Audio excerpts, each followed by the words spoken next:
Hey Sharon, it's Alicia and I am here doing the personalized video that I promised you. So we'll go over a few things. The case, the 4 items that I recommend from the featherweight shop, and then some of the basics with the featherweight. So this is the case here. It's got 2 latches on the side and all you have to do is pull them that way. And then inside here is the top that fits on top of the featherweight, and you can put a lot of notions, pins, extra feet in there, and this is where the spool pin fits up through there.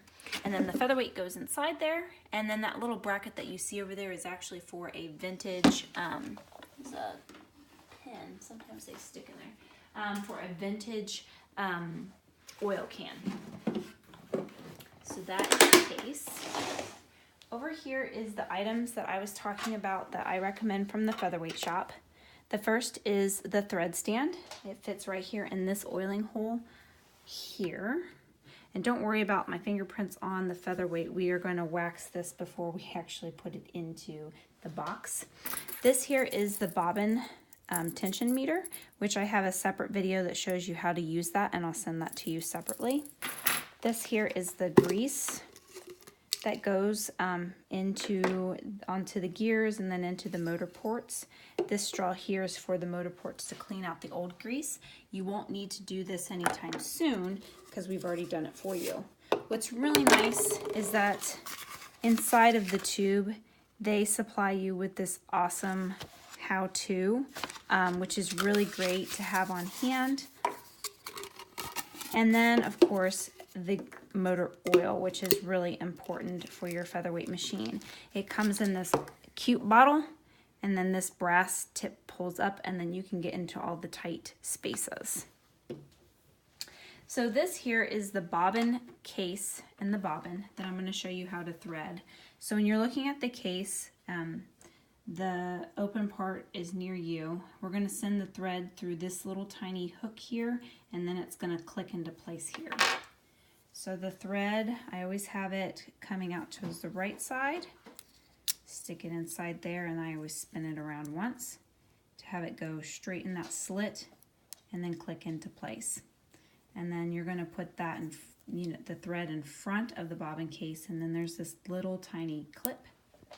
And when we spin our featherweight around here, you'll want to keep in mind this is an oiling point down here. So we put a drop of oil right back here and then right along here. You want to do that every time that you sew. In fact, if it needs oil, you'll hear it. It makes kind of a crunching noise, and you'll know it. So with the thread in front and pulling the clip out, this machine was giving me a hard time earlier because of the angle that I'm trying to do this at. So I'm actually going to have to turn it this way so I can get onto the shaft. There we go. It just clicks into place there. And then we'll draw this thread up once we get it threaded. Threading the machine is really not a super hard task to do. The thread just sits right here on the spool pin. And what I like about the thread stand is that it lifts it up off the spool. And then you'll push this thread through the eyelet here. And then it's going to go right over top of this eyelet. It's going to come down. And I always like to hold the thread so that way I'm not pulling a lot out. But then you'll go, there's 2 tension discs here that you're going to want your thread to go right in between these 2 tension discs. So it'll go right into the tension discs. And then this little boot-like mechanism, you'll pull it up, and then you'll have the thread go back behind this eyelet. So that way both pieces of the thread are behind here. From there, you'll put the thread in this arm, and then you'll put it through this eyelet on the front of the faceplate. And sometimes it's hard to do. It's also hard to do with the way that I'm standing. So bear with me because I've just lost it. It goes through there. Then there's an eyelet here and an eyelet here. So you'll go loop and loop. And now comes the fun part. You're going to put it through the needle from right to left.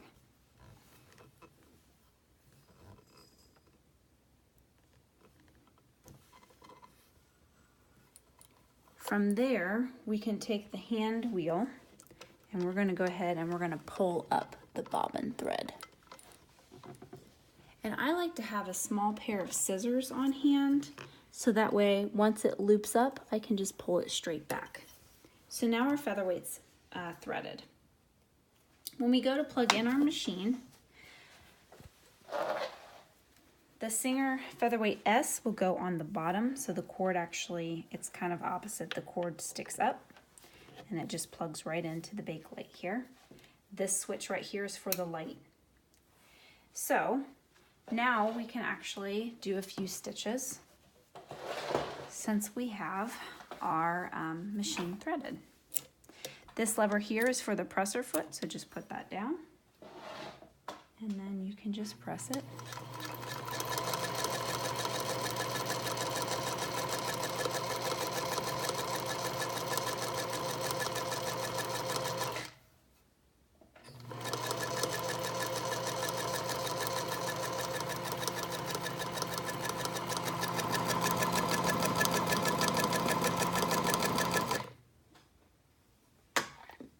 There we are stitching. And now I'll show you bobbin winding. So you'll have to unthread this machine because to wind a bobbin, it doesn't need to go through all of those mechanics. So the bobbin will fit right here on the bobbin wheel.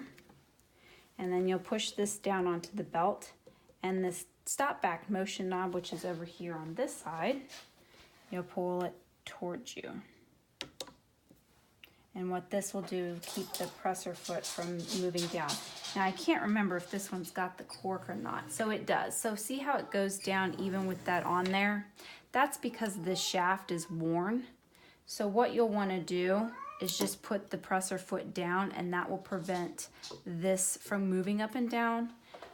Carmen from the Featherweight shop actually had sent out that suggestion because there are some machines that are more worn in than others.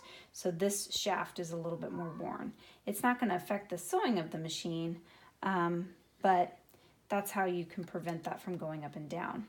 So to wind the bobbin, the thread goes up through here and through the eyelet and lays on this eyelet, and then it comes down and it goes in between these two discs. And then from there, it'll go in through here. And now you're ready to wind a bobbin. So all you'll do is you'll press down on the presser foot and it'll begin to spin. And then what you can do is you can cut, once you get a few on there, go ahead and cut the thread off, and then you just keep spinning the bobbin. You do have to keep a lookout so that, because it's not going to stop itself. So that is winding a bobbin. So I'm just going to cut this portion off of here, and I'll turn off the machine and I'll show you some of the oiling points really fast. So some of this might be hard to see, and with that being said, we will be able to, I will send you the pictures. But with this open, you'll put a drop of oil here, a drop of oil in this hole, and this hole, and then you'll open up this. Let me grab a little screwdriver. And you don't have to take it completely off. You can just loosen the screw and slide it over. There's a drop of oil that goes here, another drop of oil here, and I always just put a little drop there. There's technically an oil point here as well. However, I don't recommend doing that every time you oil the machine because it does spit oil all through the back there. So I'll unplug the machine. The next two oiling spots are on the back of the machine. You'll see one here and one there. So you can put a drop of oil there and a drop of oil there. And then that's the whole outside of the machine. Behind the faceplate is another array of oiling points. So you'll just unscrew this and make sure that this is in the utmost position. Slide that off. And Generally speaking, you can always just remember wherever metal's touching, you'll put a drop of oil. But there's a drop of oil that goes on top of this big nut back here, one here, another one there. I put one here, one down here, one on this top, one here, and I kind of like to move the lever just to kind of work it in, and one up here. And you can definitely reference the book. I've just gotten in the habit to, sometimes these machines are so dry that I just like to put more oil on the parts that the metal's touching the metal. Rather be safe than sorry. Then underneath the machine here, you'll unscrew this.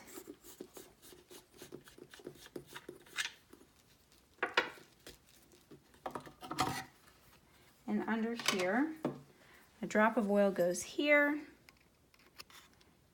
there, there, there, there, there, there, there, and there.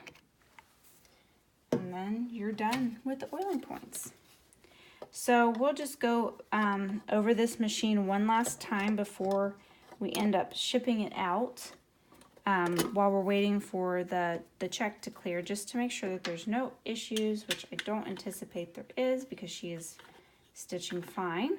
And then we will get her packaged up, and you'll see the packet. We'll package it and post it on the Facebook page, and then I will send her out, and I will send you a picture of the receipt with the tracking number on there.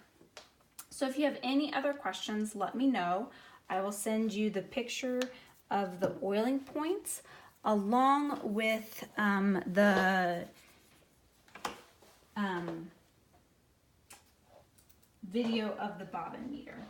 So that's it for now. And again, let me know if you have any other questions.